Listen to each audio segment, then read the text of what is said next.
Assalamualaikum mga kapatid ko sa pananampalatayang Islam. Ako po si Jul. Gumawa po ako ng channel upang magbigay kaalaman sa mga iba't ibang sura na nakapaloob sa ating mahal na Quran.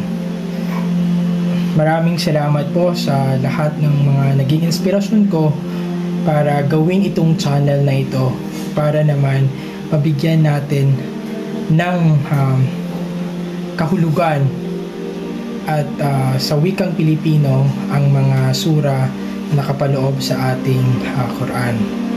So ilan, mamili po ako ng mga verses sa Quran kung saan pwede natin gawing guide or reference para sa ating pag-aaral sa Islam.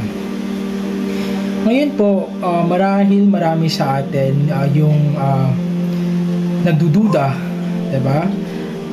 Alam natin na ito ay isang gawain na hindi maganda sapagkat marami tayong nagagawang kasalanan kahit hindi pa natin ito ginagawa.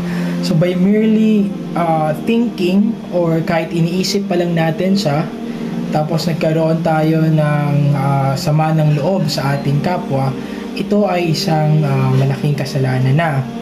So, isa sa i-highlight natin dito ay ang nasa Surah Al-Hujurat, di ba?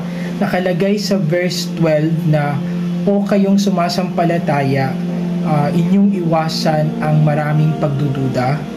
Katiyakan ng ilang pagdududa ay makasalanan. At huwag kayong manubok, gayon din huwag kayong magpamalas ng paninira.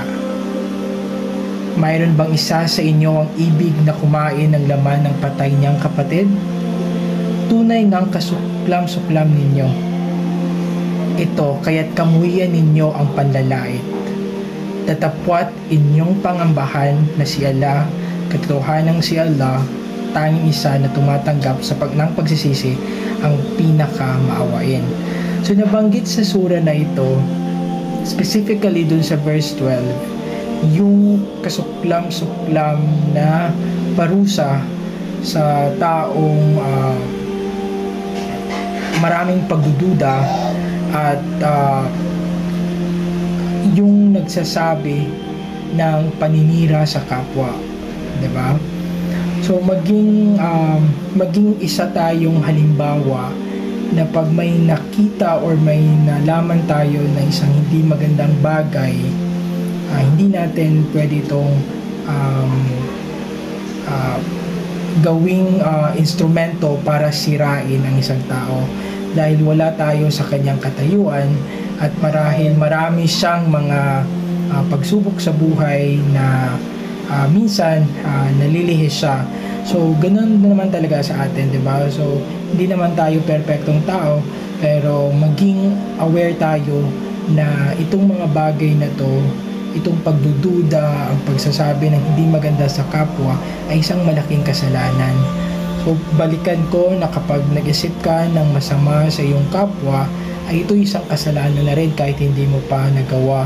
So mas mag-inam na mag-isip ng mas mabuting mga bagay para sa ikakabuti ng inyong sarili, ng inyong pag-iisip, at ito ay tuluyang magbibigay rin ng positive impact doon sa tao. So kinakailangan natin na maging maayos,